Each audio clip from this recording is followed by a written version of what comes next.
Let's go now to our friend Beimnet Abebe from Galaxy Trading. As always, Beimnet, welcome to Galaxy Brains. Thanks for having me. So we're seeing a little bit of a rally. I mean, I don't know. Bitcoin is still we're still in that range. 111, 1. It's for weeks now, for weeks. Other stuff has been moving higher. It looks like stocks have been moving higher so far this week. We're actually recording this a day earlier than normal on September 9th, Tuesday. What are the big stories in the economy this week and in the markets, Bim?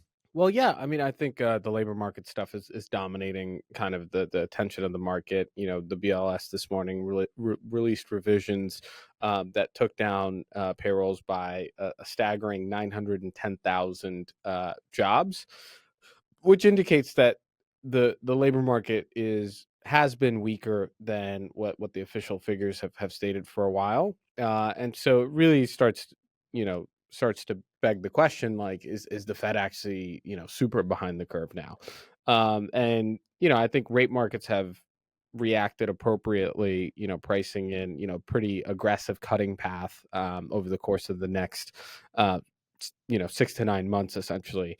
But given how much is priced in, I feel like the risks to fixed income are a little bit more balanced at this point in time, because I don't necessarily know if things are bad enough where you'd be going in increments of 50 bips. And so, for the next upcoming 3 meetings at least, it seems like you'll definitely have 3 solid cuts.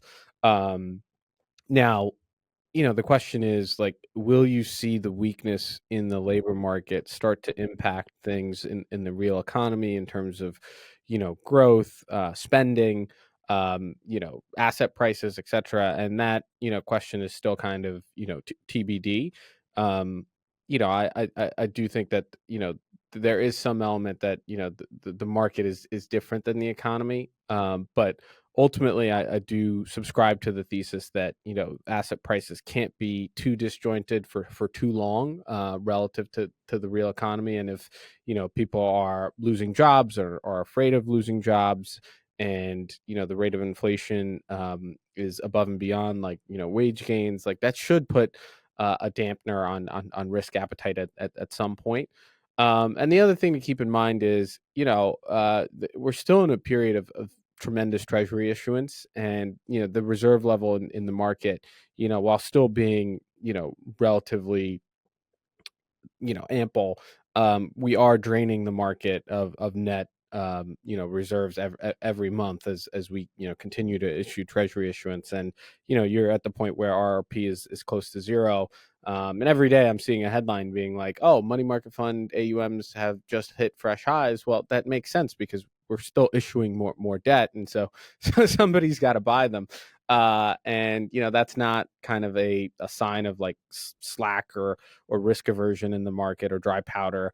It's literally just a function of just how much treasuries we've issued. So paying close attention to the reserve backdrop, some of the economic statistics that have come out recently. You do have PPI and CPI this week, which should provide a better picture on kind of the inflation dynamics. But I don't think they're even a surprise print to the upside is going to deter the Fed from cutting, given the weakness in the labor market data. Got it. Yeah. And what are the expectations for CPI and PPI? Are we looking at a hot number, you think? Yeah, I mean, I think expectations around like a 0.3 month on month for most of those figures. And I just don't know if the market really cares that much about these 2 data points at the moment. We just had another BLS revision prior to this one that was pretty substantial. And the figures that came out for last non-farm payrolls, obviously, surprised to the downside as well. I think we added like 24,000 jobs, right, which is below the kind of natural rate that the economy needs to be at. And so, like, I don't think there's going to be too much weight placed on these tariffs. But at the same time, like, the tariff impacts are actually being felt in the real world, right? Even on, like, super small things, like the getting rid of the de minimis exception in terms of importing. Like, I've seen a ton of articles of people being like, holy shit, I just got my tariff bill from DHS or FedEx, and it's a lot higher than I expected.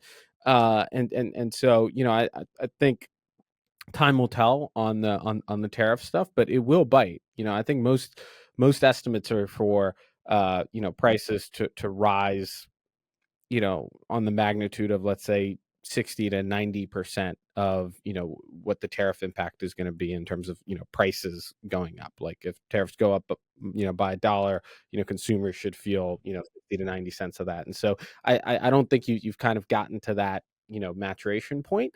But over time, as that happens, the question will be, um, you know, is the Fed making a policy error by cutting rates when inflation is still really high, and time will tell. But I do think it's kind of notable, and Ken Griffin had an article this morning about Fed credibility.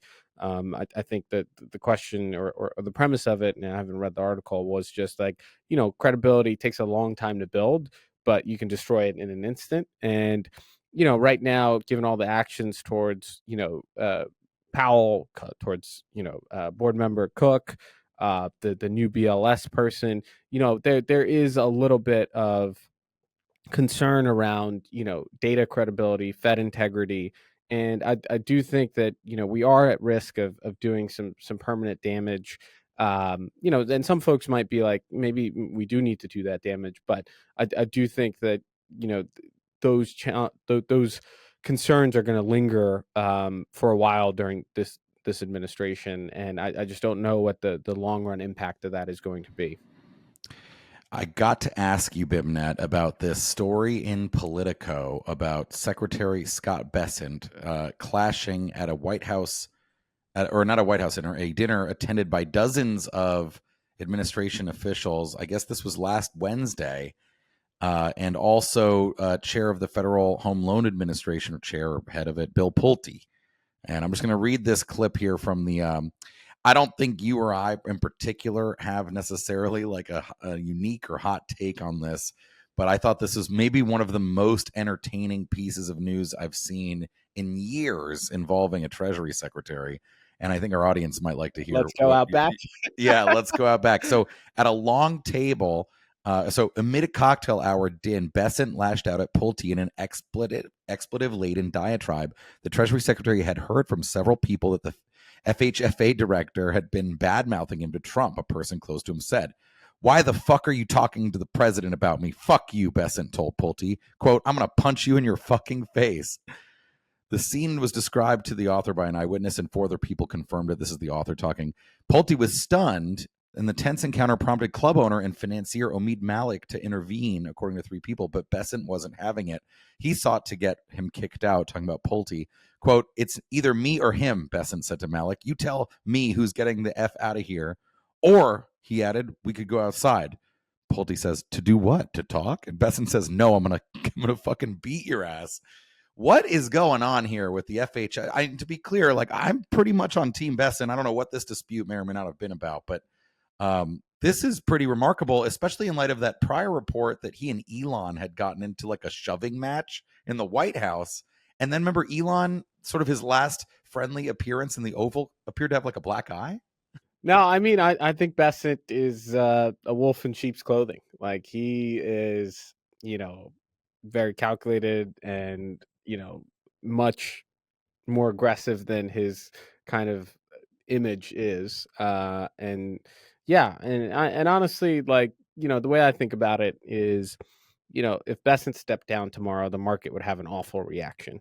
If the Federal Home Loan Bank had stepped down tomorrow, nobody would care. And so, I'm generally on Team Bessent because I don't want chaos in in markets. And yeah, I do think like, the issue with kind of any administration and the Fed is just like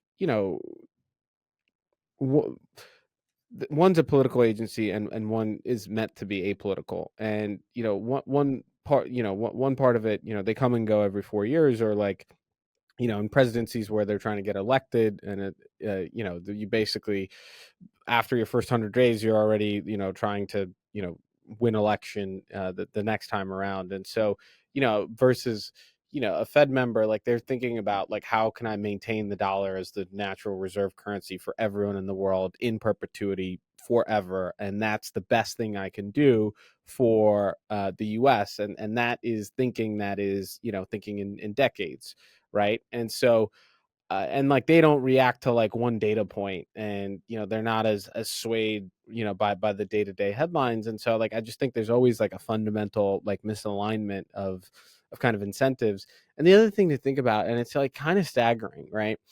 Like if you think about like the labor market data and how good the BLS is right now, even though people think they're bad, like it's actually staggering, right? Like I don't know what's the size of the US labor market, 150 million, right?